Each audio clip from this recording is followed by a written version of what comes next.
안녕하세요. 트라투 베이 제인 채널을 청취하고 계신 여러분, 저는 옥순이라고 합니다. 75살이고 평창의 언덕 지역에서 혼자 살고 있습니다. 이곳은 연중 안개가 자욱하고 매우 춥습니다. 저와 함께 있는 건 작은 채소밭 몇 줄과 병아리 몇 마리, 그리고 남편이 남겨준 오래된 단층 집 하나뿐입니다. 하지만 이 동네 누구도 모르는 사실이 하나 있습니다. 저는 2억 5천만 원이 넘는 재산을 가지고 있습니다. 그 돈은 남편이 건설업 사장으로 일하며 모은 돈으로 돌아가시기 전에 저에게 남기며 이렇게 당부했습니다. 제호가 그럴 자격이 있다고 느낄 때만 그 애에게 넘겨라. 저는 그 약속을 지켜왔습니다. 그러던 어느 날, 저는 이른 아침장을 보러 나갔고 비가 부슬부슬 내리고 길이 미끄러워 오토바이 바퀴가 미끄러지면서 사거리 한복판에 넘어졌습니다. 쿵 하는 소리가 났고 그 뒤로 아무것도 기억나지 않습니다. 병원에서 깨어나 보니 머리가 깨질 듯 아프고 팔다리는 긁혔지만 살아있었습니다. 의사는 다행히도 연조직 손상만 입었다고 했습니다. 하지만 그 순간 저를 더 아프게 한 건 한 젊은 간호사의 무심코 내뱉은 말이었습니다. 할머니, 혹시 옥순 할머니 맞으세요? 인터넷에선 할머니 아드님 댁에서 할머니가 돌아가셨다고 파티하는 영상이 퍼지고 있어요. 저는 멍하니 그 말을 듣고 아무 말도 하지 못한 채 그녀를 바라봤습니다. 그녀는 당황하며 말을 이었습니다. 네, 저도 놀랐어요. 요 며칠 인터넷이 시끄러워요. 손주가 찍은 것 같은 라이브 방송이 있는데 다들 웃고 떠들며 술을 마시고 며느님은 이제 25억은 우리 집 거야 라고 말해요. 저는 아무 말도 할 수 없었습니다. 넘어져서가 아니라 그 말 때문이었습니다. 그 순간 저는 누워서 눈물이 양쪽 관자놀이로 흘러내렸습니다. 제 인생에 단 하나뿐인 아들, 제호. 저는 그를 키우고 공부시키고 결혼까지 시켰습니다. 며느리 혜진을 좋아하지는 않았지만 미워한 적도 없습니다. 다만 제가 사고 소식을 듣고 가장 먼저 기뻐한 사람이 제 핏줄이라는 사실이 믿기지 않았습니다. 저는 조기 퇴원을 신청하고 병원비를 다 냈습니다. 친절한 간호사가 저를 집까지 데려다줬고 그녀의 휴대폰을 빌려 그 라이브 방송을 확인했습니다. 정말 제 아들이었습니다. 케이크를 먹으며 건배를 하고 운명이 정해준 거야. 엄마는 평생 고생했으니 이제 쉬어야지 라고 말했습니다. 혜진은 빨간 드레스를 입고 옆에서 마셔요 오빠. 이제 이 집은 우리 거야. 25억. 엄마가 민준이 주겠다고 했지만 이제 엄마가 죽었으니 민준이 누가 돌봐? 우리밖에 없잖아 라고 소리쳤습니다. 저는 차가운 웃음을 지었습니다. 나는 아직 죽지 않았고 미치지도 않았습니다. 그날 바로 저는 병원으로 돌아가 머리가 아프고 정신이 혼미한 척하며 1인실로 옮겨달라고 했습니다. 아무것도 기억하지 못하는 척 연기했습니다. 간호사들은 사고 후 가벼운 치매가 온 줄 알고 임시 입원 서류를 내밀었고 저는 서명했습니다. 하지만 제 마음은 그 어느 때보다 또렷했습니다. 이 게임은 이제부터 시작이었습니다. 3일 후 저는 조용히 병원을 나와 택시를 타고 아들 집이 아닌 다른 방향으로 향했습니다. 저는 남편의 친구였던 만석을 찾아갔습니다. 그는 한때 변호사였습니다. 만석 씨, 이제 저는 죽은 척하고 싶어요. 그는 눈을 크게 뜨고 옥순. 무슨 소리야? 라고 했습니다. 저는 강조했습니다. 예전에 남편에게 제 명의의 재산을 잠시 숨기고 싶으면 도와줄 수 있다고 했죠? 지금이 그때예요. 제 명의의 모든 재산을 제가 신뢰하는 타인 앞으로 옮기고 싶어요. 그는 한참 저를 바라보다가 고개를 끄덕였습니다. 알겠어요.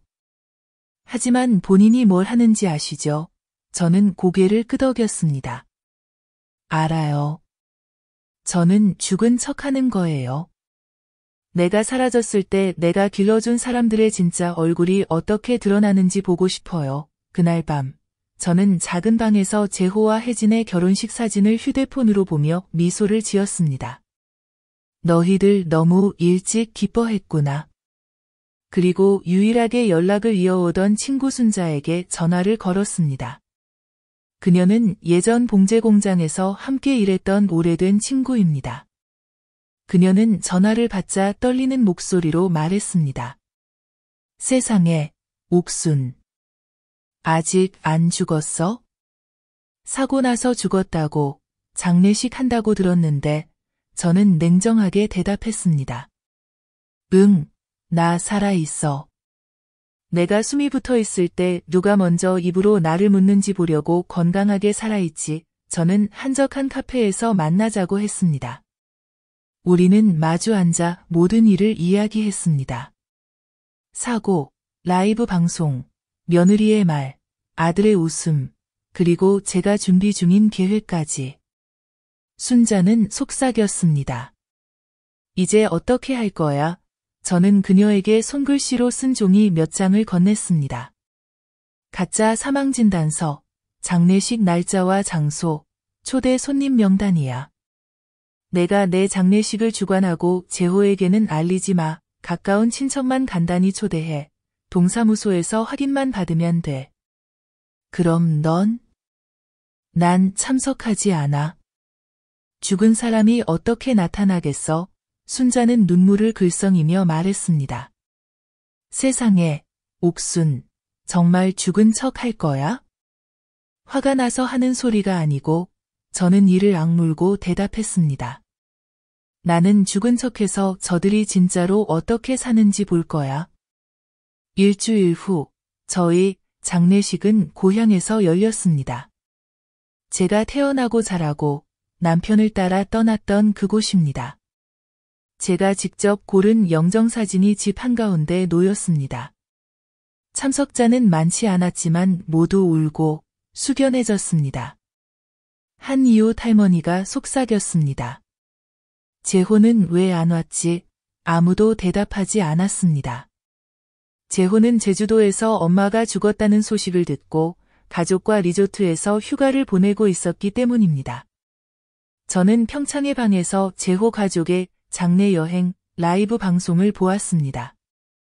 혜진은 스토리에 떠난 사람은 편히, 남은 사람은 대신 살아간다 고 올렸고, 손자 민주는 틱톡에서 춤을 추며 사람은 떠났지만 산 사람의 마음은 여전히 기쁘다 는 캡션을 달았습니다. 저는 손을 떨었습니다.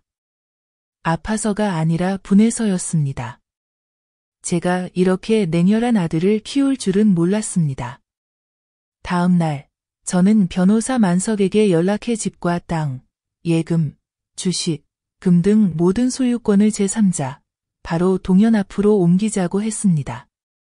동현은 작년에 제 땅 분쟁을 도와줬던 젊은 변호사입니다. 그는 자세히 묻지 않고 고개를 끄덕였습니다. 알겠습니다. 할머니, 걱정 마세요. 저는 저를 아직 살아있는 줄 아는 모든 사람들과 완전히 연락을 끊고 예전 집에서 멀리 떨어진 작은 방을 하나 더 빌려 이사했습니다. 시골 할머니 같은 촌스러운 옷을 맞추려고 양장점에 전화해서 주문하고 첫 모자를 쓰고 두꺼운 도수를 낀 안경을 썼습니다. 거울을 보니 낯선 사람이 서 있었습니다. 저는 더 이상 250억 자산을 가진 옥순 할머니가 아니었습니다. 저는 복순, 곧 재호신의 7번가 강남집에서 새로 일하게 될 가사도우미입니다.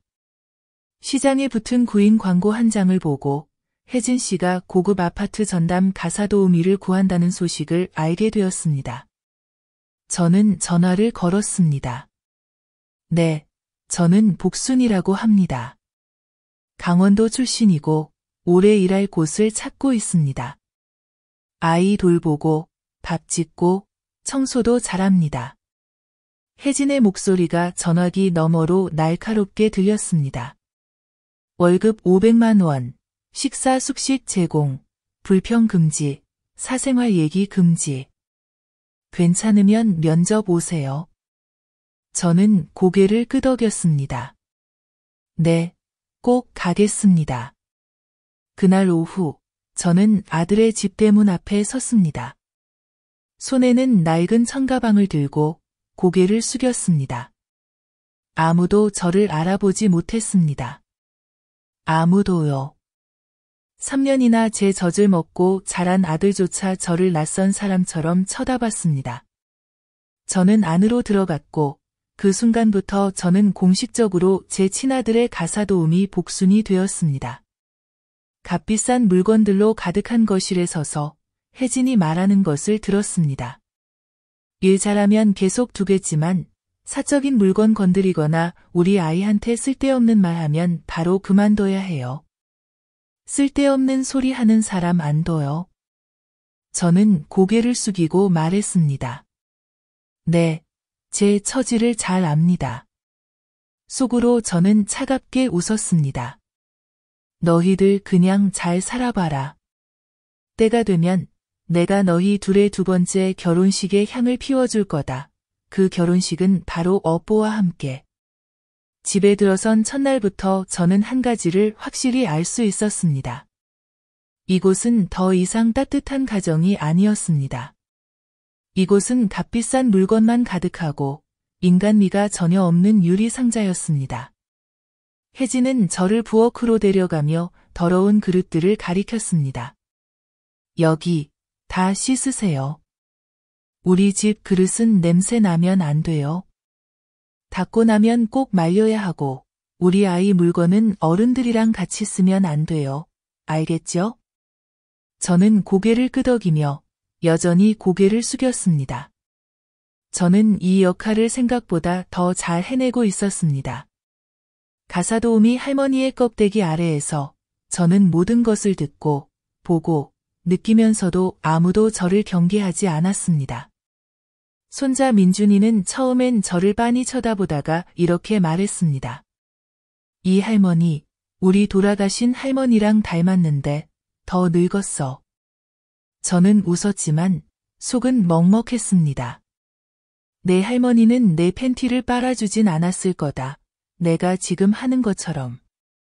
그 아이는 그 말의 의미도 모르고 그냥 어깨를 으쓱하며 태블릿으로 게임을 했습니다.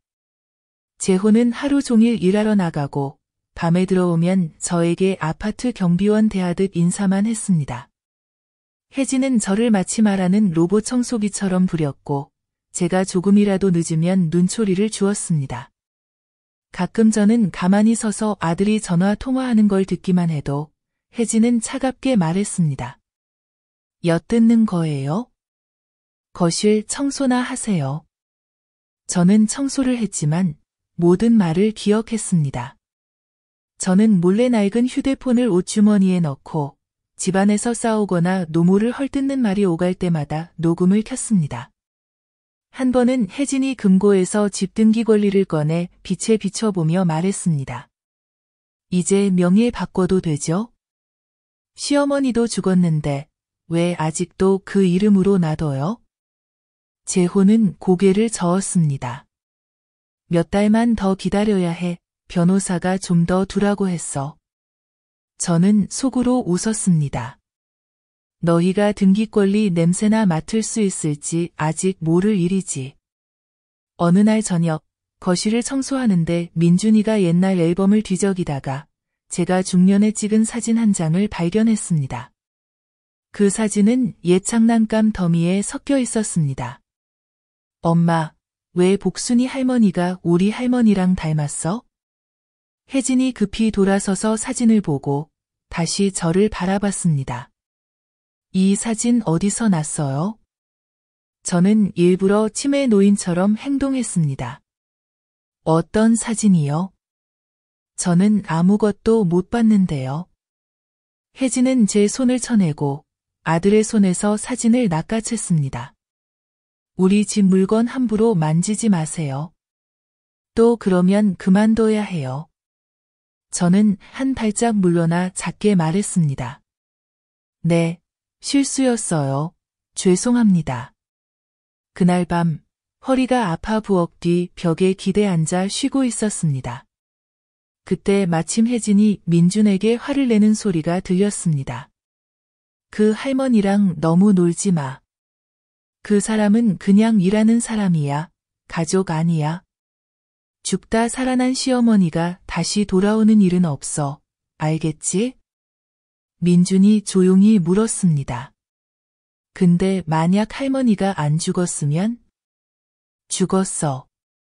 더 묻지 마. 저는 그 말을 듣고 심장이 쿵쾅거렸지만 입을 굳게 다물었습니다. 아직 제가 말할 때가 아니었습니다. 아직 때가 아니었습니다. 다음날 아침, 제가 채소를 씻다가 혜진이 손님 접대용으로 미리 준비해둔 유리 와인잔을 실수로 떨어뜨려 깨뜨렸습니다.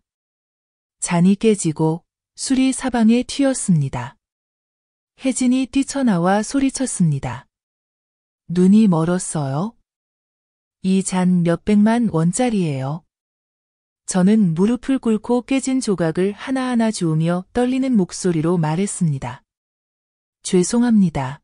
일부러 그런 게 아니에요. 혜진이 손을 들어 저를 때리려 했습니다. 그 순간 민준이가 방에서 뛰어나왔습니다. 엄마 그러지 마. 혜진은 멈칫했고 손을 든 채 눈이 커졌습니다. 저는 고개를 들지 않았지만 이번에는 누군가가 그 엄마의 진짜 모습을 제대로 본 것을 알았습니다. 그날 밤 제 방 문을 두드리는 소리가 들렸습니다. 민준이었습니다. 그는 휴대폰을 들고 떨리는 손으로 저에게 건넸습니다.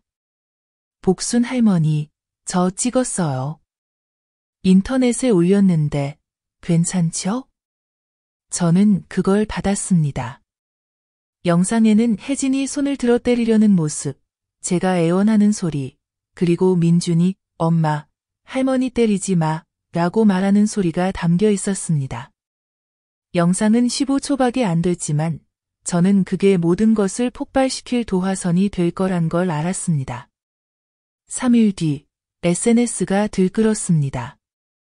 영상은 가족 문제를 폭로하는 유명 팬페이지에 공유되었습니다. 며느리가 노인을 때리려는 충격적 진실. 몇 시간 만에 수십만 조회수와 댓글이 쏟아졌습니다. 어떤 네티즌은 눈치채고 댓글을 달았습니다. 왜 가사도우미가 옥순 할머니랑 똑같이 생겼지? 250억 남기고 사고로 세상을 떠난 그 어머니? 저는 제 집에 익숙한 부엌에서 낡은 휴대폰을 들고 앉아 있었고 마음은 싸늘했습니다. 여론은 제가 생각한 것보다 훨씬 빨랐습니다. 질문들이 쏟아지기 시작했다. 옥순 할머니가 아직 안 죽었어? 그분이 일부러 연기하는 거야? 아니면 그분이 아예 떠난 적이 없는 거야? 나는 여전히 침묵했다. 아직 세상에 나서지 않았다. 나는 기다렸다. 그날 오후 재혼의 집은 아수라장이 되었다. 혜진은 핸드폰을 들고 손을 떨며 입을 더듬었다. 엄마, 왜 이렇게 소문이 빨리 퍼져? 재호가 핸드폰을 낚아채 화면을 보더니 얼굴이 창백해졌다. 이 영상, 우리 집에서 찍힌 거야. 분명히 가정부 복순이 한 짓이야. 혜진이 소리쳤다. 설마 저 여자가 바로 당신 엄마야? 재호는 벌떡 일어나 가정부 방으로 달려갔다. 나는 옷을 개고 있었다. 당신 누구야? 어디서 온 사람이야? 대답해. 나는 고개를 들어 그를 똑바로 쳐다봤다. 나는 당신들이 청소부 구한다고 올린 공고 보고 온 사람이에요.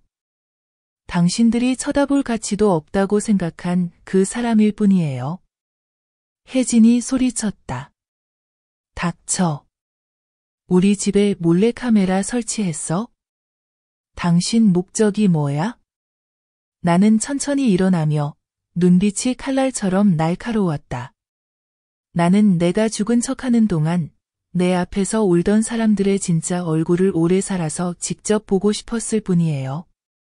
방 안은 숨소리 하나 들리지 않았다. 아무도 숨을 쉬지 못했다. 재호는 한 걸음 물러섰다. 혜진은 멍하니 서서 얼굴이 창백했다. 나는 천으로 된 모자를 벗고 안경을 벗고 헝클어진 머리를 풀었다. 나는 옥순이야. 재호의 엄마, 내 시어머니. 너희들 마음속에서는 이미 죽은 사람이지만 현실에서는 아직 살아있는 사람이야. 재호가 더듬거리며 말했다. 엄마가 진짜 살아있어? 나는 비웃으며 말했다. 너희가 곡을 하기도 전에 엄마는 아직 땅에 묻히지도 않았어. 이상해? 혜진은 의자에 털썩 주저앉아 아무 말도 못했다. 나는 거실로 나갔다. 거기엔 민준이 앉아 있었다. 그 애는 나를 보며 눈을 동그랗게 떴다. 할머니, 진짜 할머니 맞아요? 나는 고개를 끄덕였다. 그래. 복순이라는 이름은 너희가 내 욕을 편하게 하라고 쓴 가명일 뿐이야. 민주는 울음을 터뜨리며 나를 꼭 껴안았다. 죄송해요. 몰랐어요.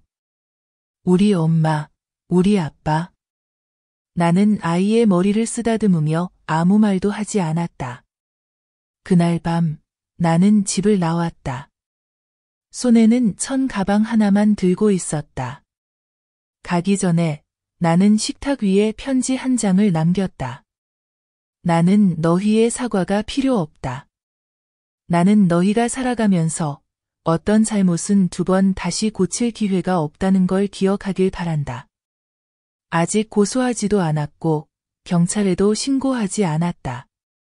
하지만 다시 한 번만 내 돈이나 손주 혹은 내 어머니의 명예에 손을 대면 이 할머니가 너희의 악몽이 될 거다. 다음 날 아침 나는 외곽 근처에 작은 집을 하나 빌렸다.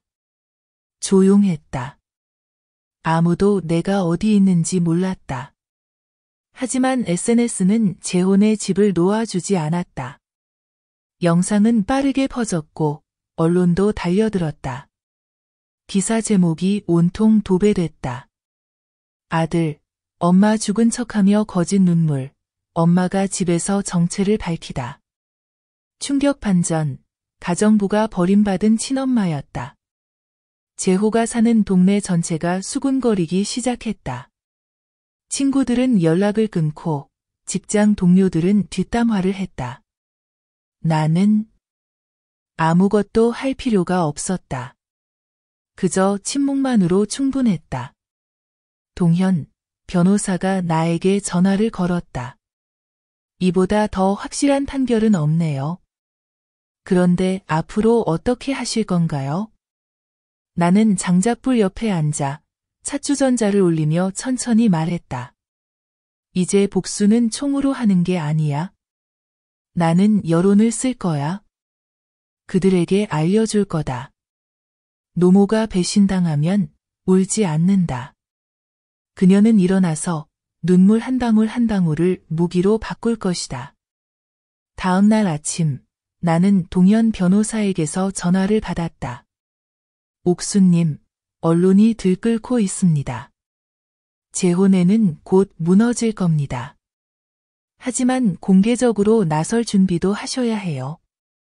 그들이 가만히 있진 않을 겁니다. 나는 평온한 목소리로 답했다. 그들은 이미 축하 파티를 벌였으니 이제 두 번째 장례를 준비하라고 해. 신뢰의 장례식. 동현이 미소를 지었지만 내가 농담이 아니라는 걸 알았다. 그날 나는 지역 경찰서에 갔다. 나는 내 모든 재산, 토지, 예금 통장, 남편이 남긴 회사 지분 등 모두 내 명의로 된 서류 사본을 제출했다. 나는 법적 신분을 다시 확인해달라고 요청했다. 내가 살아있는데 누군가 내 명의로 서류를 위조해 양도하려 한 정황이 있다. 경찰관이 고개를 끄덕이며 말했다. 걱정 마세요. 저희가 확인하겠습니다. 그런데 아드님이 원본을 가지고 있나요? 나는 차가운 미소로 말했다. 아마도요. 하지만 사본이야말로 법 앞에서 대면할 수 있는 증거죠. 나는 모든 증거를 보관할 겁니다. 그날 밤 나는 유산과 상속법률 세미나에 참석했다. 변호사, 기자, 사업가들이 모인 자리였다. 나는 검은색 아우자이를 입고 머리를 단정히 묶고 맨 앞에 앉았다. 질의응답 시간이 되자 나는 군중 속에서 일어섰다. 실례합니다. 저는 옥순입니다. 최근 SNS에서 배신당한 엄마로 불리는 사람입니다. 몇 마디만 하겠습니다. 홀은 조용해졌다. 카메라가 내게로 향했다. 나는 렌즈를 똑바로 바라봤다. 나는 죽은 척했다. 맞다. 누가 진짜 울고 누가 진짜 웃는지 보고 싶어서다. 그리고 나는 봤다. 나는 라이브 영상, 파티 사진. 며느리가 이 제 25억은 내 거야라고 말하는 장면. 내가 술잔을 떨어뜨렸다고 욕먹는 장면 등. 하나하나 대형 스크린에 띄웠다. 아무도 숨을 쉬지 못했다. 나는 말을 이었다. 나는 죽으면 그들이 정신 차릴 줄 알았다. 하지만 내가 살아 돌아와야 그들이 비로소 두려워하기 시작했다. 세미나는 즉석 기자회견이 되어버렸다. 내 발언 영상은 순식간에 퍼졌다. 대형 언론들은 노모, 죽은 척해 아들의 민낯을 드러내다. 충격적 진실. 25억과 어머니의 눈물 위에서 벌어진 파티. 라는 제목으로 뉴스를 쏟아냈다. 재호와 혜진은 다음날 회사로부터 소환을 받았다. 언론이 그들의 집 앞까지 몰려왔다. 이웃들이 몰려와 손가락질했다. 나는 혜진에게서 온 낯선 번호의 전화를 받았다. 전화를 받았다. 엄마 맞죠? 나는 침묵을 지켰다. 엄마, 내가 잘못했어요. 이 모든 일이 이렇게 될 줄 몰랐어요. 너는 술잔을 따르며 엄마 죽어서 고맙다고 기도했을 때부터 잘못한 거야. 오늘까지 기다릴 필요도 없었지. 혜진이 목이 메어 말했다. 엄마는 뭘 원해요? 엄마는 우리가 대중 앞에서 사과하길 바라요. 우린 이미 모든 걸 잃었어요. 나는 한 글자 한 글자 힘주어 말했다. 나는 사과가 필요 없어. 나는 너희가 기억하길 바란다. 너희가 엄마를 밟고 웃던 그 감정을 똑똑히 기억해. 나는 전화를 끊었다. 그날 오후 누군가 우리 집 문을 두드렸다. 젊은 여성 기자가 꽃다발을 들고 있었다. 옥순 할머니, 저는 인터뷰하러 온 게 아니에요. 감사 인사를 드리러 왔어요. 나는 놀라서 물었다. 무슨 일로? 할머니께서 베트남 여성들에게 한 가지 교훈을 주셨어요. 엄마가 항상 착한 것만은 아니지만 한 번 깨어나면 누구도 그들을 무시하지 못한다는 거요. 나는 그 소녀를 바라보다가 천천히 대답했다. 엄마는 내가 똑똑하길 바라지 않아. 하지만 내가 널 낳아준 사람에게 등을 돌린다면 내 인격도 스스로 무너뜨리는 거야. 나는 그녀를 대문까지 배웅하고 돌아와 문을 닫았다. 어두운 집안에서 나는 속으로 생각했다. 저 아이들은 이제 막 여론의 매를 맞기 시작했을 뿐 아직 법의 심판은 받지 않았다. 하지만 나는 저들에게 알려줄 것이다. 엄마의 침묵도 천둥소리가 될 수 있다는 걸. 그리고 내 이야기를 계속하기 전에 영상을 좋아요 누르고 채널 구독, 알림 설정을 해주셔서 가족의 감동적이고 깊은 사연을 놓치지 마세요. 죄인과 함께하는 복수, 채널을 들어주신 모든 분들께 감사드립니다. 기자회견이 있고 3일 후 나는 소식을 들었다. 재호는 회사에서 해고당했다. 이유는 브랜드 이미지에 심각한 악영향을 끼쳤기 때문이었다. 혜진은 여성 기업인 모임에서 윤리규범 위반으로 쫓겨났다. 그게 끝이 아니었다. 내가 사는 동네의 경찰서에서 전화가 왔다. 옥순 씨, 저희가 자산 및 관련 서류 확인 요청서를 접수했습니다. 검토 결과 양도 서명 위조 정황이 있습니다. 협조 부탁드립니다. 나는 다음 날 아침 바로 경찰서에 가서 예전 원본 서류, 예금 통장, 토지 사용권 증명서 등 모두 내 이름으로 된 서류를 가져갔다. 서류상 죽은 사람이지만 이렇게 살아서 서 있었다. 담당자는 나를 보고 서류 더미를 보며 찡그렸다. 정말이신가요? 일부러 죽은 척 하신 건가요? 나는 눈 하나 깜빡이지 않고 고개를 끄덕였다. 누가 또 나를 피 한 방울 흘리지 않고 죽일지 보려고요. 그들은 조서를 작성했다. 나는 서명했다. 법이 움직이기 시작했다. 그 주 안에 내 명의로 된 집, 재호와 혜진이 살고 있는 그 집에 분쟁으로 인해 양도 거래 임시 중단 공고가 붙었다. 유명 신문들은 120억짜리 부동산, 엄마가 아직 안 죽어서 동결이라는 제목을 뽑았다. 재호가 한밤중에 내게 전화를 걸었지만 받지 않았다. 문자는 계속 왔다. 엄마, 제발 부탁이에요. 더 이상 몰아붙이지 마세요. 제가 잘못했어요. 엄마가 원하는 대로 할게요. 나는 내 글자로 답했다. 결과를 감수해. SNS가 들끓었다. 네티즌들은 민준이 찍은 엄마가 나를 때리려던 영상을 찾아내고 내가 대강당에서 발언하는 모습과 연결지었다. 모두 분노했다. 사람들은 모든 이야기를 엮기 시작했다. 어떤 계정은 내가 죽은 척한 초라한 제사상 사진에 눈물 없는 장례식, 술만 있다라는 캡션을 달았다. 재혼의 이웃들도 등을 돌리기 시작했다.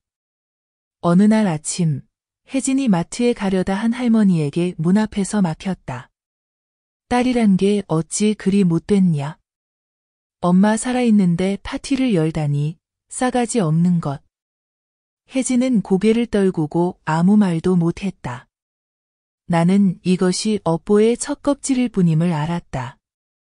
나는 아직 때리지 않았다. 그저 커튼을 걷었을 뿐이다. 동현, 나와 함께하는 젊은 변호사가 두꺼운 서류 가방을 들고 집에 왔다. 옥순 할머니, 재호가 자산 양도 시 세금 신고를 불투명하게 한 정황이 있습니다. 나는 가만히 앉아 차를 따랐다. 재호는 아직 그 자산에서 한 푼도 인출하지 못했습니다. 서류가 미비하니까요. 하지만 서류 위조 행위가 증거로 충분하면 형사처벌이 가능합니다. 나는 찻잔을 들어 한 모금 마셨다. 아무 말도 하지 않았다. 동현이 물었다. 고소하실 건가요? 나는 고개를 저었다. 아니, 아직. 조금 더 압박을 받게 하고 싶어요.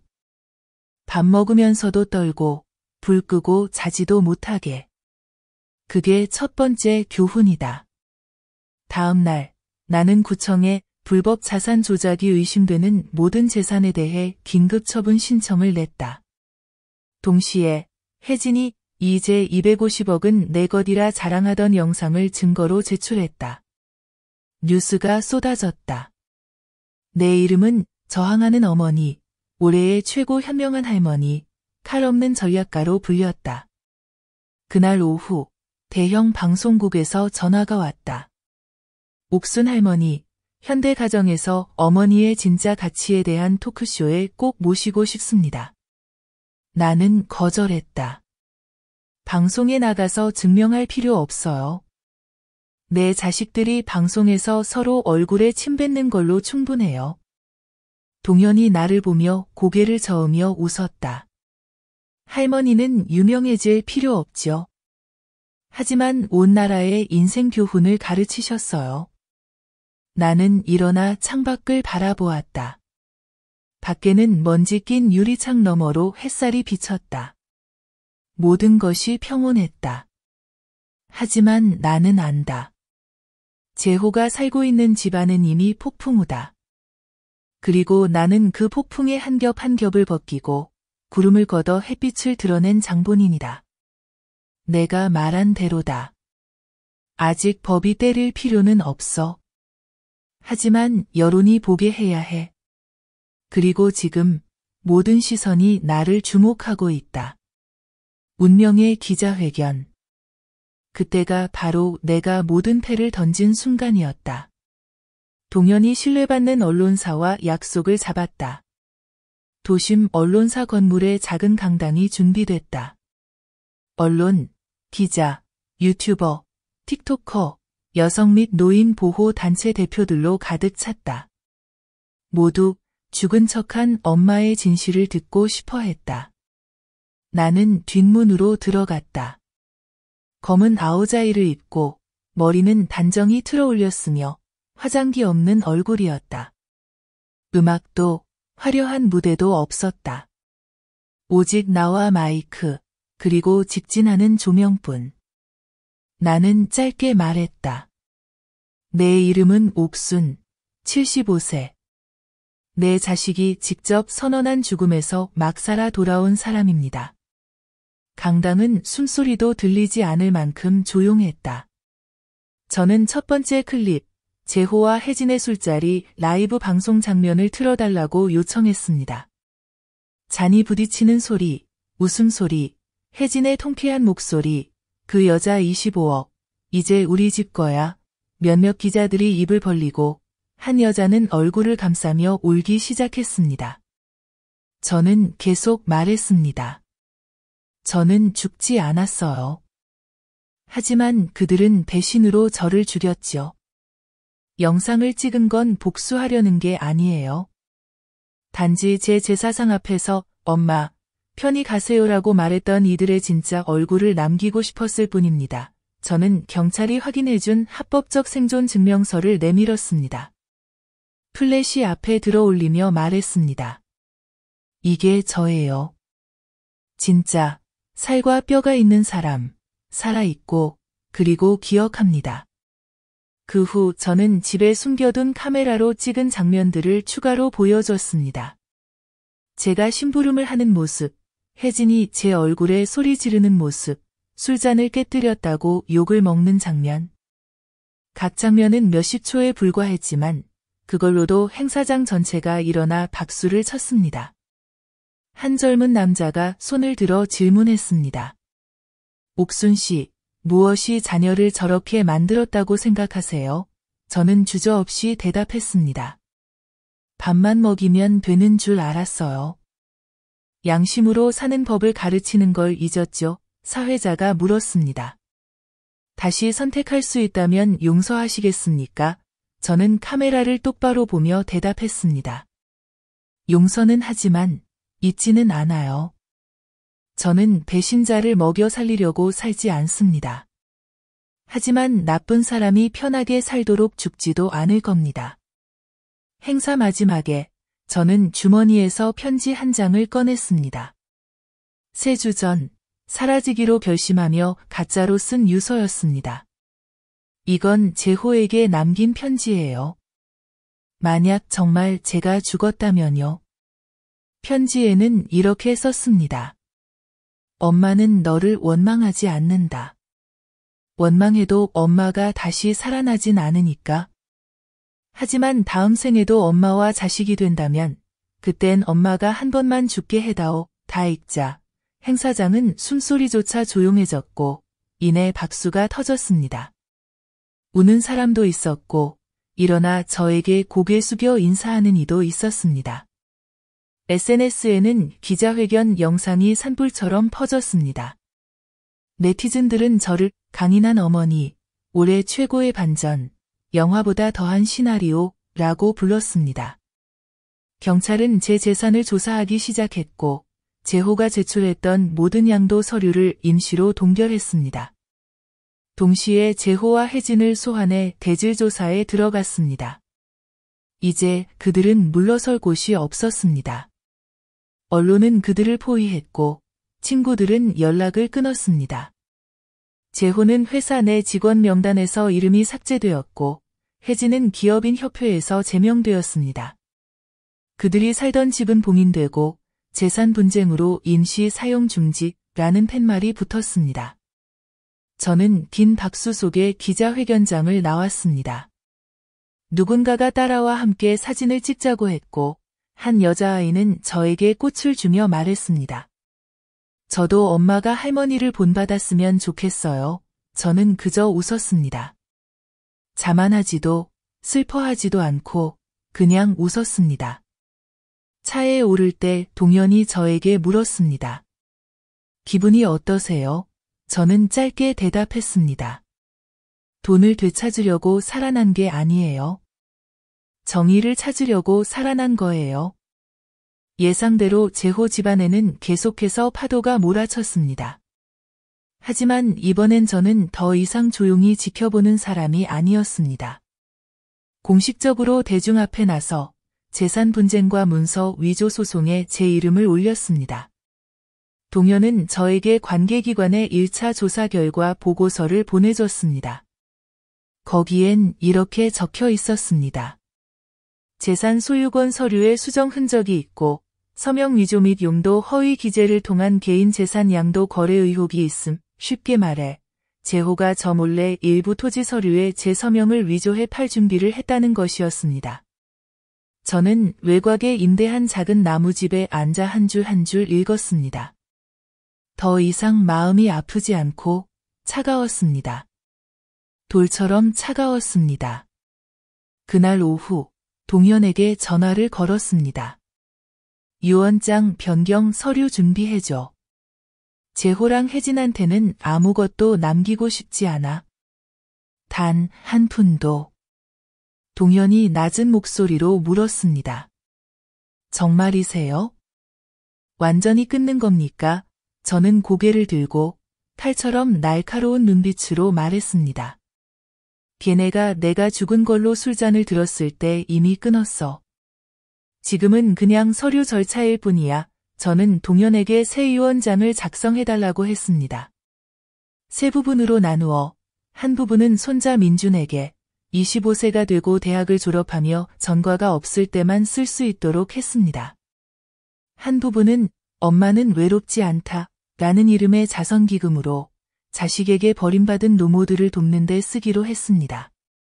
나머지는 제 자신을 위해 남겨 더 이상 살 수 없을 때까지 쓰기로 했습니다. 다음 날 저는 은행에 가서 예금 소유권을 재확인하고 모든 계좌를 잠갔습니다. 어떤 출금 명령이든 제 지문 직접 확인이 있어야만 가능하게 했습니다. 집 앞에는 카메라를 설치해 낯선 사람이 오면 자동으로 촬영되도록 했습니다. 두려워서가 아니라 다시는 핏줄을 잘못 믿고 적에게 유산을 맡기는 일이 반복되지 않게 하기 위해서였습니다. 그날 오후 누군가 제 집 문을 두드렸습니다. 민준이었습니다. 저는 놀랐습니다. 아이는 거기 서서 가방을 안고 두려운 눈으로 말했습니다. 할머니, 죄송해요.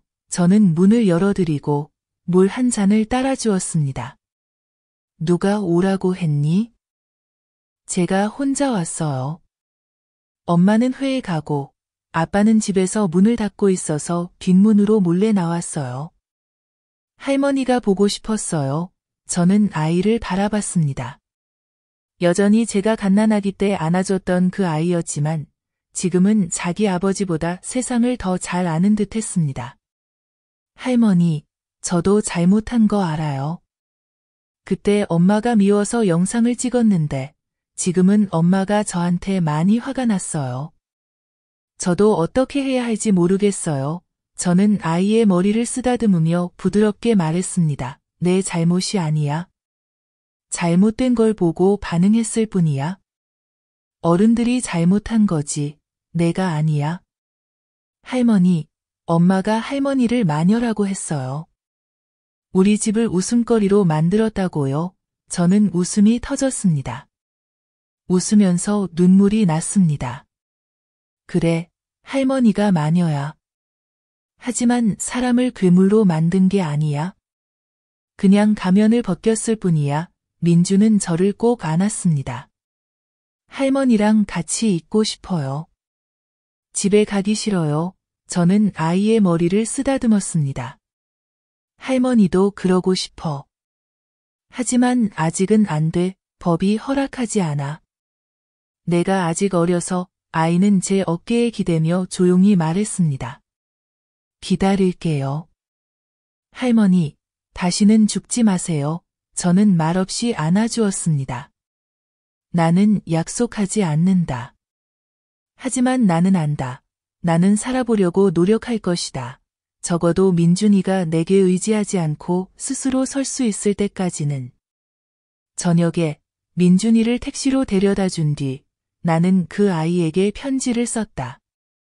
그 편지는 동현이 잘 보관하게 하고 민준이가 성인이 되었을 때만 건네주라고 당부했다. 편지에 나는 이렇게 썼다. 민준아, 할머니는 사랑받기 위해 사는 게 아니란다. 할머니는 내게 보여주기 위해 산다. 배신당했을 때 누구도 침묵할 권리는 없다는 걸, 그리고 내가 부당함을 겪을 때 꼭 기억해라. 내 할머니는 한 번 죽은 척까지 하며 바르게 살려고 했단다. 나는 이렇게 서명했다. 옥순, 사랑하는 법을 잊지 않은 할머니, 다만 더 이상 잘못 사랑하지 않을 뿐. 일주일 뒤, 경찰은 재호와 혜진의 서류 위조 행위에 대해 수사 개시 결정을 내렸다. 둘 다 계속 소환되고 여권을 임시로 압수당했으며 출국도 금지되었다. 언론은 대대적으로 보도했고 온라인 커뮤니티는 또 한 번 들끓었다. 나는 재호에게서 전화를 받았다. 나는 아무 말 없이 전화를 받았다. 그의 목소리는 떨렸다. 엄마가 전화를 받으셨네요. 저 엄마가 화난 거 알아요. 근데 엄마, 저 무서워요. 엄마, 고소 취하해주면 안 돼요? 나는 짧게 대답했다. 안 돼. 엄마, 경찰이 저 집행유예도 받을 수 있고 심지어 구속될 수도 있다고 했어요.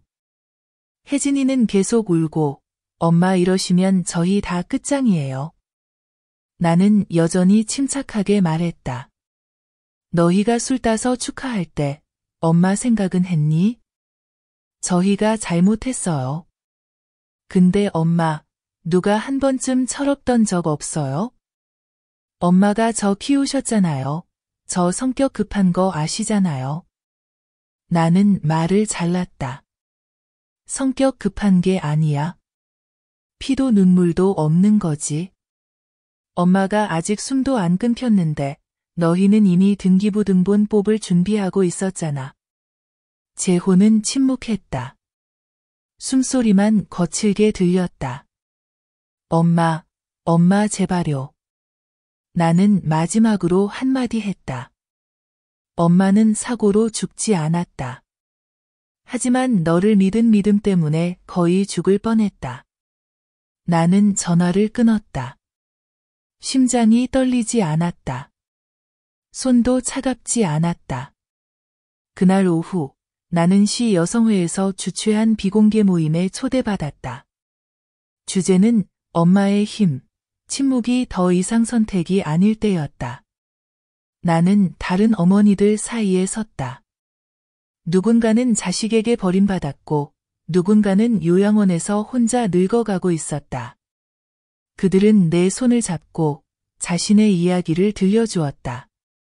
각자 아픔이 있었지만 그들의 눈빛은 처음으로 나를 보며 빛났다.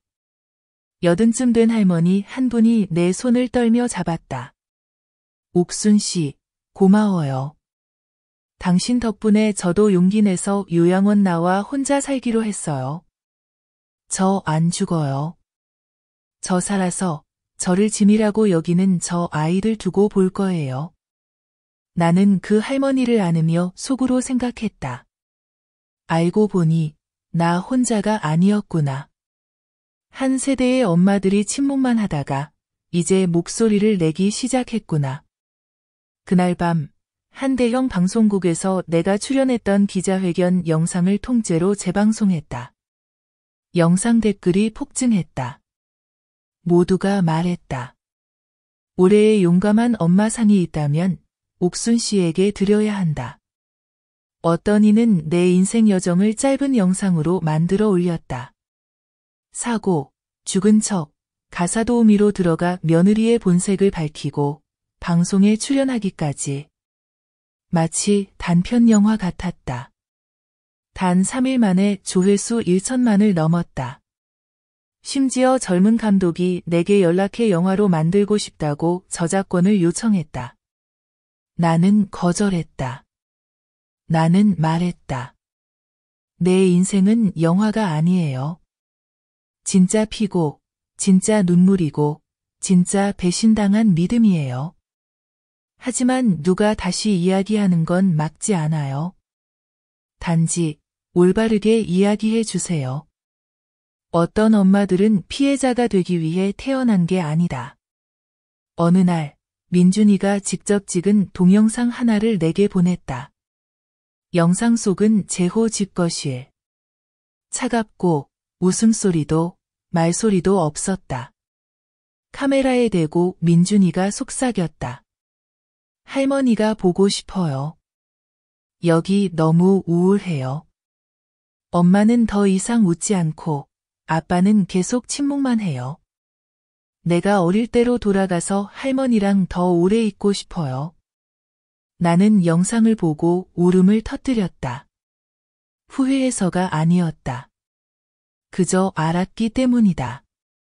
그 아이는 어른들의 소용돌이 속에서도 여전히 맑은 마음을 지키고 있다는 걸. 나는 민준이에게 다시 전화했다. 할머니가 기다리게. 내가 다 크면 어디서 살지 내가 직접 결정해. 할머니, 다시는 어디 가지 마세요. 할머니 여기 있을게. 다시는 사라지지 않을 거야. 그날 밤 나는 오래된 상자를 꺼냈다. 거기엔 가족의 모든 추억이 담겨 있다. 내 결혼식 사진, 제호의 첫 번째 생일 카드, 세 식구가 평창에 갔던 사진까지. 나는 그 사진을 오래 바라봤다. 그리고 펜을 들어 사진 뒷면에 적었다. 치유가 필요 없는 상처도 있다. 다만 기억하고 반복하지 않으면 된다. 나는 이미 눈물이 다 말랐다고 생각했다. 하지만 예전 일기장을 다시 읽을 때마다 제호가 막 걷기 시작했을 때 썼던 일기에서 내 심장은 또다시 쥐어짜졌다. 오늘 아이가 열이 나서 밤새 한숨도 못 잤다. 울 때마다 내 마음이 찢어지는 것 같다. 아이가 말한다. 엄마, 일하지 말고 집에 있어줘. 나는 아이를 안고 웃으면서도 눈물은 흘렀다. 예전엔 결혼 반지를 팔아 제호에게 영어 과외를 시켜줬다. 한 달 내내 굶다시피 하며 첫 브랜드 운동화를 사줬다. 그런데 내가 사고로 입원했을 때 그 아이는 전화 한 통 없었다. 단 한 번도. 나는 생각했다. 혹시 내가 잘못 가르쳤나? 아니면 내가 너무 많이 희생해서 그게 당연하다고 생각했나? 하지만 시간이 지날수록 알게 됐다. 버려져서 망가지는 아이도 있지만 사랑을 한계 없이 받아서 망가지는 아이도 있다는 걸. 그 주 민준이 학교에서 무기력하고 대화에 소극적이라는 이유로 학부모 면담을 요청했다. 혜진이 왔지만 금방 돌아갔다. 제호는 회의 때문에 못 왔고 민준이는 혼자 교문 앞에서 기다렸다. 경비 아저씨가 내게 전화를 걸었다. 그는 내 남편의 오랜 친구였다. 옥순 씨, 시간 되면 손주 좀 데리러 오세요. 애가 너무 안쓰러워 보여요. 나는 망설임 없이 택시를 탔다. 도착하니 민준이는 가방을 안고 눈이 빨갰다. 나를 보자마자 벌떡 일어났다. 할머니, 진짜 오셨어요? 나는 아무 말 없이 아이의 손을 잡았다. 골목 어귀까지 데려가 뜨끈한 고기 샌드위치를 사줬다. 둘이 나무 아래 앉아 옛날 민준이가 아주 어렸을 때처럼 먹었다.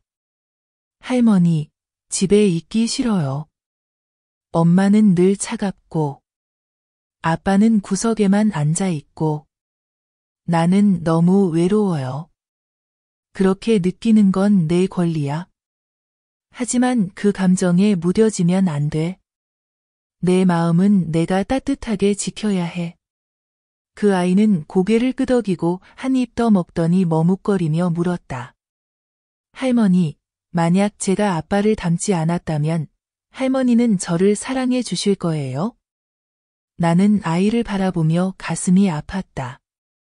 그리고 아이를 꼭 안아주었다. 할머니는 사랑한단다. 내가 누구의 자식이어서가 아니라 내가 바로 너이기 때문에. 그것이면 충분했다. 그날 밤 혜진이 기자회견 이후 처음으로 내게 전화를 걸어왔다. 그녀의 목소리는 지쳐 있었다. 엄마, 내가 잘못한 거 알아? 그런데 엄마, 민준이가 점점 더 멀어져가 아무하고도 얘기하려 하지 않고 엄마한테만 전화해. 엄마, 도와줄 수 있어? 나는 잠시 침묵했다. 내가 나를 집에서 내쫓았지. 이제 내 아이가 스스로 집에서 멀어지는데 누구를 탓하겠니? 나도 모르겠어. 너무 혼란스러워. 내가 민준이를 만나볼게. 하지만 너를 위해서가 아니라 그 아이를 위해서야. 그 통화가 끝난 후 나는 변호사 동현에게 연락해 손자의 불안정한 생활 환경을 입증할 자료를 모으기 시작했다. 학교 심리검사, 교사와 이웃의 진술, 심지어 민준이가 스스로 찍은 울고 있는 영상까지. 나는 다음 충격을 예감하며 모든 준비를 했다. 손자 양육권을 신청하기로 한 것이다. 내 설명을 들은 동현은 고개를 끄덕였다. 증거는 충분합니다. 하지만 이 사건은 쉽지 않을 겁니다. 할머니께서 연세가 있으시니까요. 나는 동현의 눈을 똑바로 바라보았다. 늙었어도 눈은 멀지 않았어. 나는 살아있다. 손자가 방치되어 시들어가는 걸 그냥 볼 수는 없어. 나는 동현에게 재산 분쟁 소송이 진행되는 동안 임시 후견인 신청 서류를 준비해달라고 부탁했다. 이것이 재혼의 가족이 예상치 못한 일격이 될 것을 알았다. 또한 동현에게 민준이 속삭이는 영상, 할머니랑 살고 싶어요를 증거로 제출해달라고 했다. 일주일 후 법원에서 혜진과 재호에게 손자 양육권 관련 출석 통지서가 도착했다. 그들은 충격에 빠졌다. 처음으로 내 자식들이 스스로 뿌린 씨앗의 결과와 마주해야 했다. 더 이상 엄마가 막아줄 수도 아무도 보호해줄 수도 없었다. 나는 더 이상 어둠 속에 서 있지 않았다. 나는 나와서 당당하게, 공개적으로, 그리고 강하게 맞섰다. 나는 더 이상 배신당한 늙은 어머니가 아니었다. 나는 내 손자를 지키는 사람이었다. 무슨 일이 있어도. 민준이 양육권 첫 재판 날, 나는 일찍 도착해 연한 잿빛 아우자이를 입고 두꺼운 서류철을 들고 있었다. 결연한 눈빛, 망설임은 없었다. 재호와 혜진은 나보다 10분쯤 늦게 들어왔다. 둘 다 초췌하고 눈빛은 불안했고 나를 쳐다보지 못했다. 이제는 더 이상 숨길 수 없다는 걸 그들도 알았다. 판사가 또렷한 목소리로 재판을 시작했다. 옥순 씨, 임시 후견인 선임을 신청한 사유가 무엇입니까?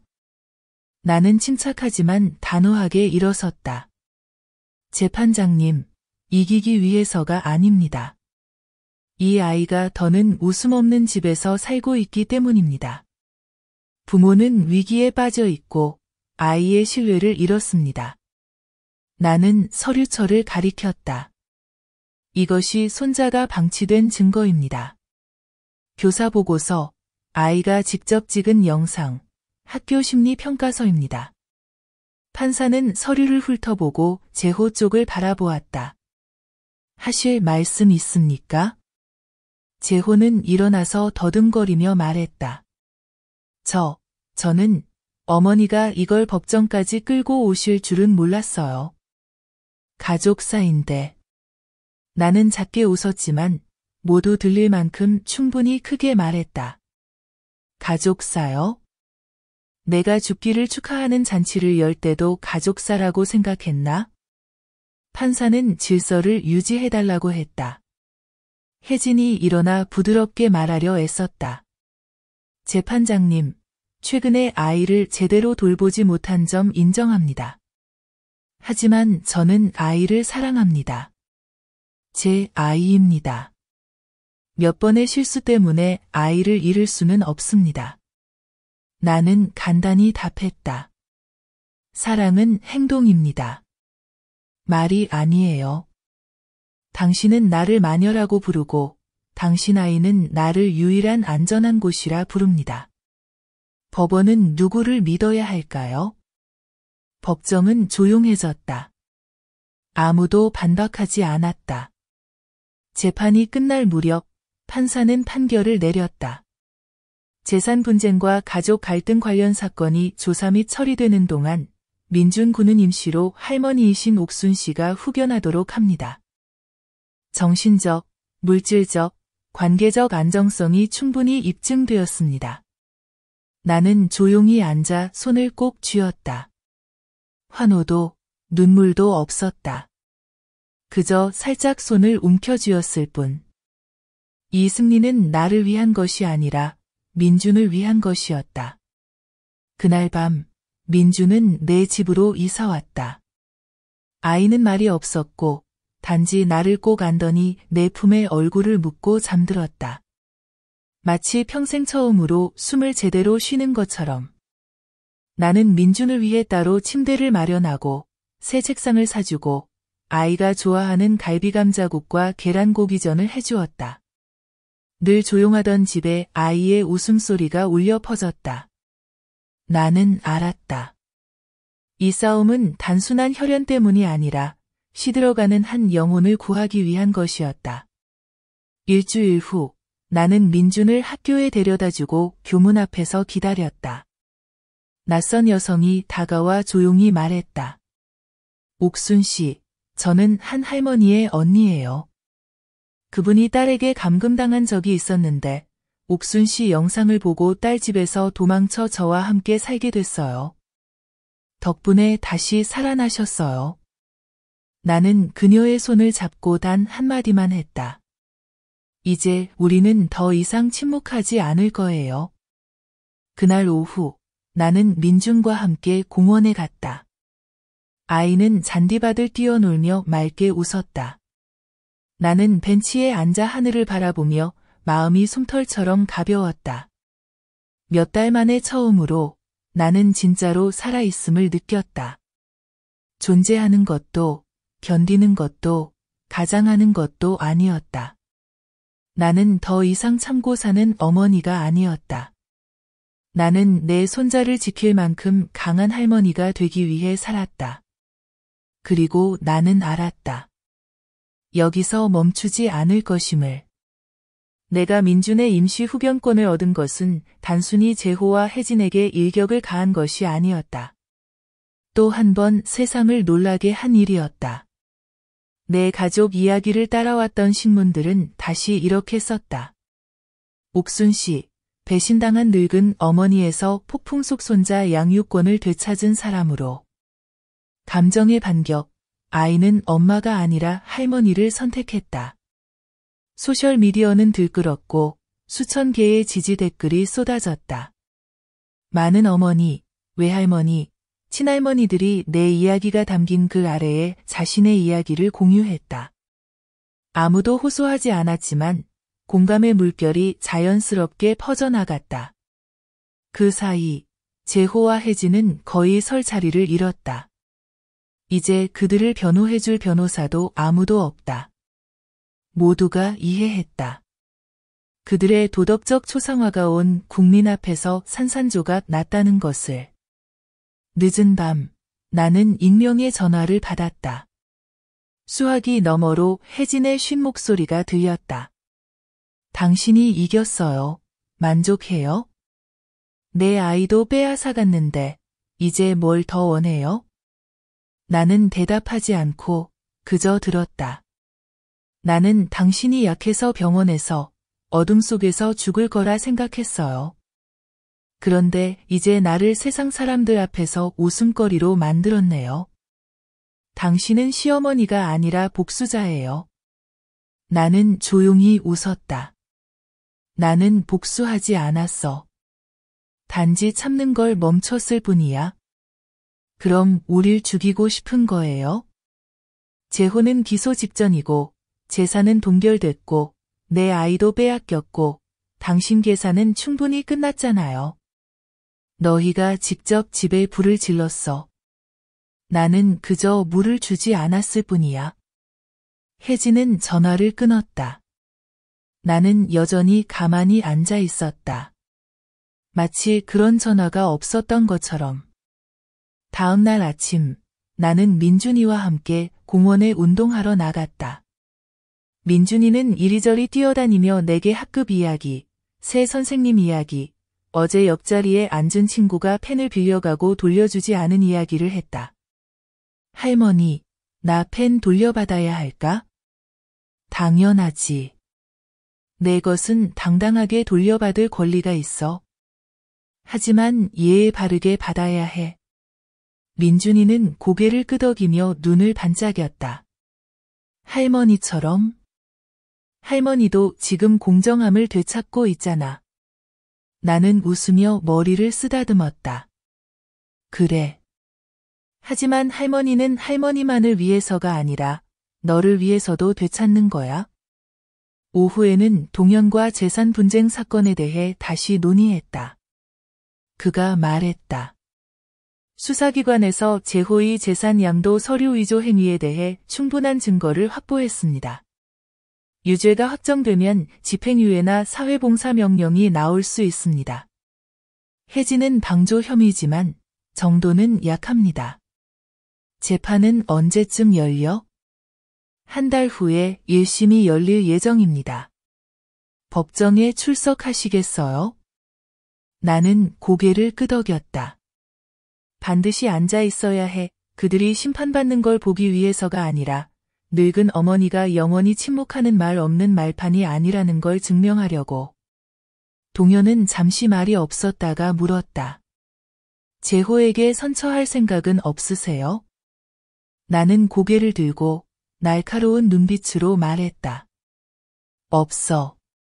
그래도 친자식인데. 핏줄이라고 해서 부모를 서서히 죽일 권리가 있는 건 아니야. 처음엔 술판을 벌였을 때 용서했고, 두 번째는 나를 집에서 내쫓을 때도 참았어. 하지만 세 번째엔 이제 더는 잃을 게 없어. 나는 잠시 멈춰 창밖을 바라봤다. 민준이가 이웃 아이들과 노는 모습을 보며 천천히 말했다. 이제 나는 재호를 위해 사는 게 아니야. 민준이가 자라서 정의가 영화 속 이야기가 아니라 자기 집에서부터 시작된다는 걸 알게 하려고 살아. 그날 저녁 나는 전국여성협회에서 초청장을 받았다.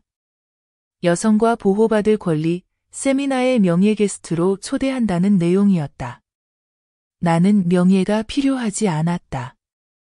하지만 동의했다.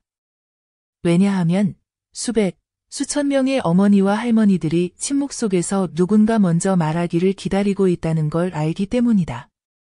만약 내가 첫 번째 입을 여는 사람이 되어야 한다면 기꺼이 그러겠다. 여성과 보호받을 권리 세미나는 시 문화센터 대강당에서 열렸다. 나는 명예의 게스트였다. 무대에는 유명 변호사, 사회운동가, 기자, 예술가들이 함께했다. 하지만 모두의 시선은 내게 쏠렸다. 나는 원고도 없이 연단에 올랐다. 내 말 한마디 한마디는 내가 지녔던 상처, 내가 받았던 칼날, 그리고 깨어남으로 되찾은 심장 박동이었다. 내 이름은 옥순, 75세입니다. 내가 죽었다고 생각하며 축배를 들었던 아들의 어머니, 엄마를 몰래 촬영해 나에게 구조를 청했던 손자의 할머니입니다. 강당은 고요했다. 아무도 움직이지 않았다. 나는 여기서 불행을 호소하려고 선 게 아닙니다. 고통받는 이들이 알아야 합니다. 누구도 우리에게 침묵을 강요할 권리가 없다는 것을. 나는 짧게 내 여정을 요약했다. 사고, 죽은 척, 가사도우미, 진실폭로, 손자 양육권 되찾기, 그리고 지금은 법 앞에서 정의를 되찾는 여정. 내가 말을 멈출 때마다 박수갈채가 쏟아졌다. 나는 짧은 한마디로 마무리했다.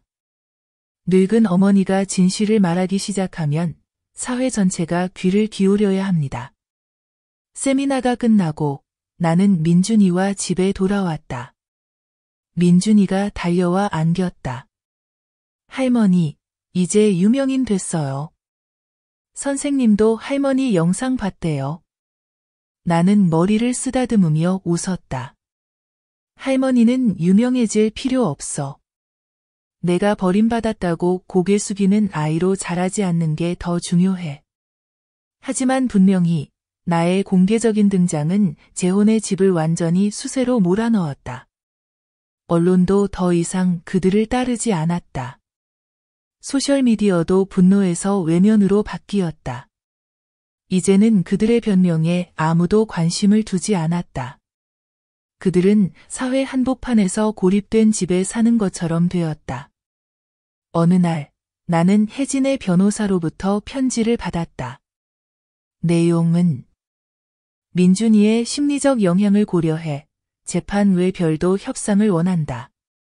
법적 요구를 일부 철회하고 비공식 합의처럼 손자 양육권을 유지하자. 나는 편지를 동현에게 보여줬다. 그는 고개를 저었다.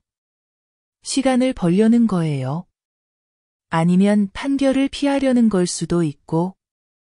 나는 대답했다. 협상하지 않아. 반드시 법원의 판결을 들어야 해. 그것이 그들이 한때 우습게 여겼던 것이기 때문이다. 나는 조정 제안을 거절하는 서류에 서명했다. 바로 다음 날 언론에 보도가 나갔다. 재산 서류 위조 사건 재판, 옥순 씨의 아들 공식 기소, 노모가 승소, 친아들 실형 위기. 여론은 둘로 갈렸다. 나를 절대적으로 지지하는 쪽. 엄마가 자식에게 저럴 수 있냐, 너무 냉정하다는 쪽. 하지만 나는 신경 쓰지 않았다. 이미 결심했으니까. 엄마라는 이유로 영원히 용서해야 하는 건 아니라고. 재판 전날 밤, 나는 민준이를 방으로 불렀다. 내일 할머니가 내 아빠 재판에 간다. 민준이는 걱정스러운 눈으로 나를 바라봤다. 할머니가 뭘 해야 해요? 할머니는 그냥 앉아 있기만 하면 돼. 하지만 할머니는 내가 이걸 이해하길 바란단다. 할머니가 한 일은 내 아버지를 감옥에 보내기 위해서가 아니라 아버지가 알아야 할 게 있기 때문이야. 어떤 일은 미안하다고 해서 고쳐질 수 없는 일도 있다는 걸. 그래서 넌 아버지를 만날 수 있니? 재판이 끝난 뒤엔 내가 선택할 수 있어. 할머니는 막지 않아. 민준이는 고개를 끄덕이고 조용히 말했다. 난 할머니랑 있으면 돼요. 아빠는 예전의 아빠가 그리워요. 이제 아빠는 달라졌으니까. 나는 아이를 안으며 마음이 가라앉았다. 나는 아이가 증오로 자라길 원하지 않는다. 하지만 아이를 내버려두는 두 글자 사이에서 살게 할 수도 없다. 다음 날 아침, 나는 정시에 법원에 도착했다. 수백 명이 구경하러 몰려왔다. 재호는 흰 셔츠를 입고 얼굴이 수척했다. 혜진은 오지 않았다. 판사가 형량을 감경해달라고 요청할 건지 물었을 때 나는 단호하게 대답했다. 아니요, 저는 아무것도 요청하지 않습니다. 법이 결정하게 두겠습니다. 나는 재호를 바라봤다. 내가 한때 품에 안았던 아기, 아플 때 시장에서 죽을 사오며 빗속을 헤맸던 내 아이. 지금은 거기 서서 두려움에 떨고 외로워하며 고개를 숙이고 있다. 하지만 나는 마음이 약해지지 않았다. 왜냐하면 내가 또다시 물러서면 사회에 엄마를 배신해도 괜찮다고 말하는 것과 다름없기 때문이다. 그리고 나는 어떤 엄마도 나처럼 오랜 침묵 끝에 이런 결말을 맞게 하고 싶지 않았다. 재판은 오후 3시에 끝났다. 법원은 재호에게 집행유예 18개월을 선고하고 지역사회 관리하에 두며 내게 손해배상과 재산 서류 위조에 대한 행정벌금을 부과했다. 박수 소리도 환호도 없었다. 법정은 숨죽인 듯 고요했다. 나는 일어나면서 재호를 한 번도 돌아보지 않았다. 법정을 나서니 저녁 햇살이 뜨겁게 도로를 달구고 있었다. 하지만 내 마음은 아무런 격정도 없었다. 그저 평온한 공허함만이 남아 있었다. 동현이 내 뒤를 따라오며 조용히 말했다. 끝났어요. 이제 할머니가 완전히 이긴 거예요. 나는 고개를 저었다. 가정이 무너지면 이긴 사람은 없어. 나는 그저 옳은 일을 했을 뿐이야. 그게 다야. 그날 저녁 집에 돌아오니 민준이가 숙제를 하고 있었다. 아이는 나를 보자마자 물었다. 할머니, 다 끝났어요? 우리 아빠는 괜찮아요? 나는 아이 옆에 앉아 머리를 쓰다듬었다. 괜찮아. 아빠는 지역에서 관리만 받으면 돼. 감옥엔 안 가? 그럼 아빠가 할머니한테 화내요? 나는 가볍게 한숨을 쉬었다. 그럴 수도 있지. 하지만 이제 할머니는 그게 중요하지 않아. 중요한 건 내가 왜 할머니가 이렇게 했는지 아는 거야. 민준이는 고개를 끄덕이며 더 묻지 않았다. 아이는 지난 모든 일들로 한층 더 성숙해진 듯했다. 그날 밤 아이가 잠든 후 나는 조용히 휴대폰을 꺼내 예전 영상을 다시 봤다. 기자회견장에서 나오는 순간, 법원 판결을 받는 순간, 민준이 양육권을 얻었던 순간. 그 하나하나의 순간마다 나는 예전의 나, 순순히 참고 살던 늙은 엄마가 이제는 군중 속에서 등을 곧게 펴고 서 있는 모습을 보았다. 나는 문을 열고 마당에 나갔다.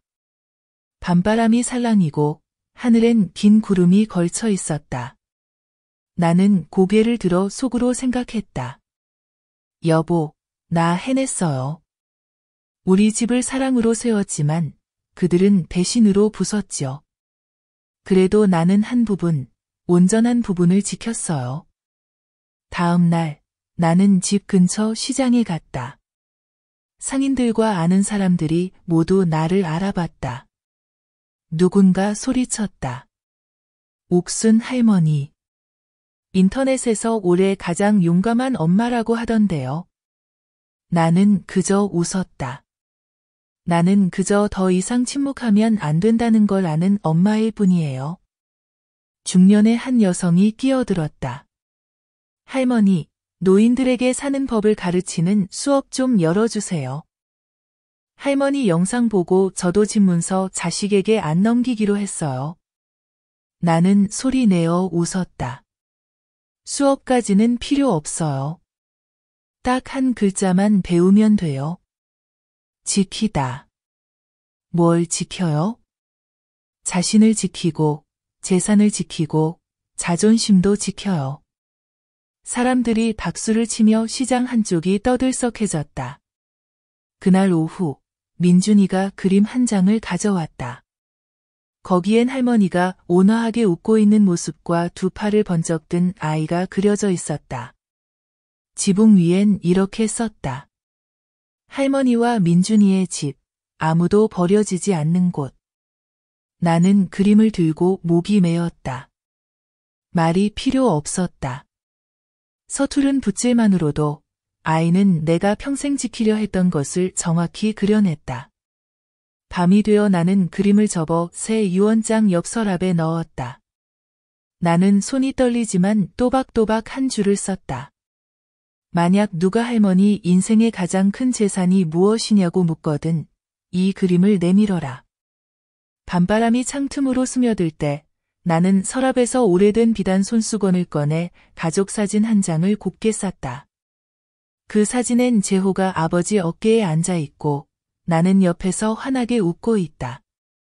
나는 찢지도 태우지도 않았다. 그저 간직했다.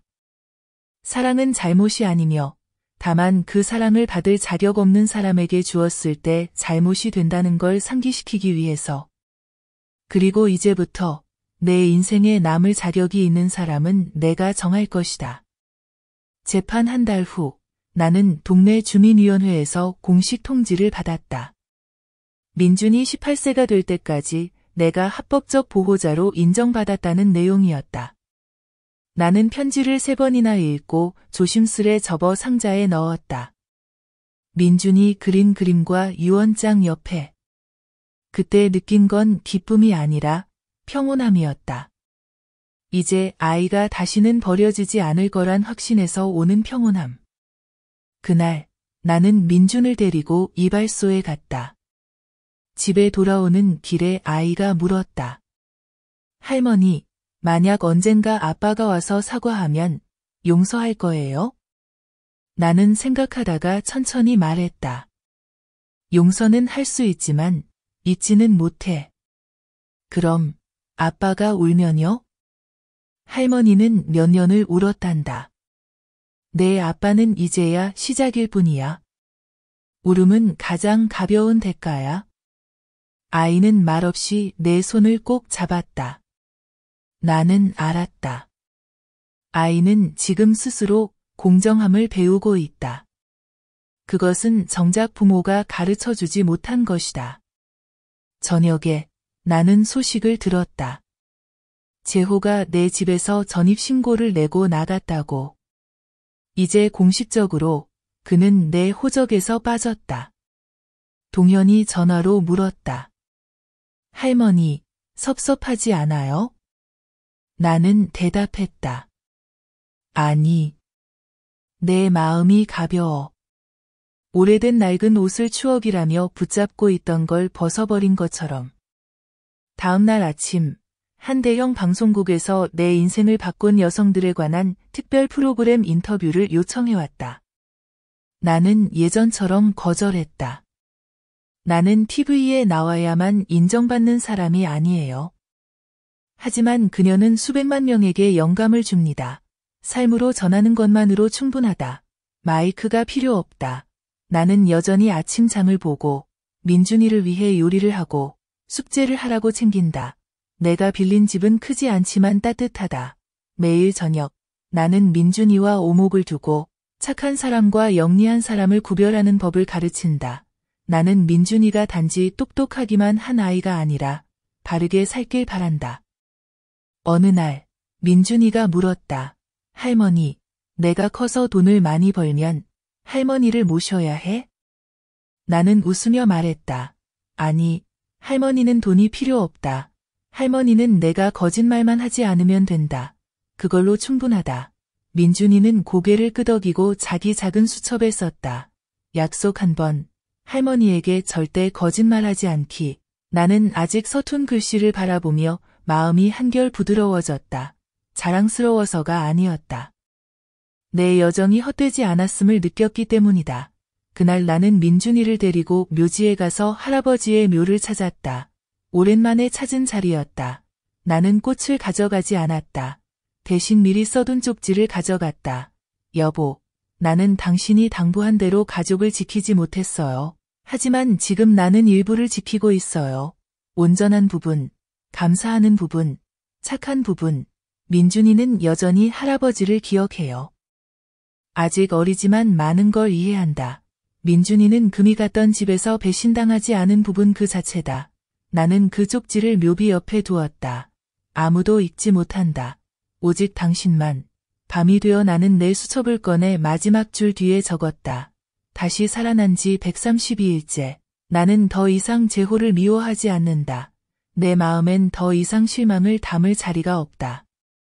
다음 날, 민준이가 고양이를 키우고 싶다고 했다. 나는 동의했다.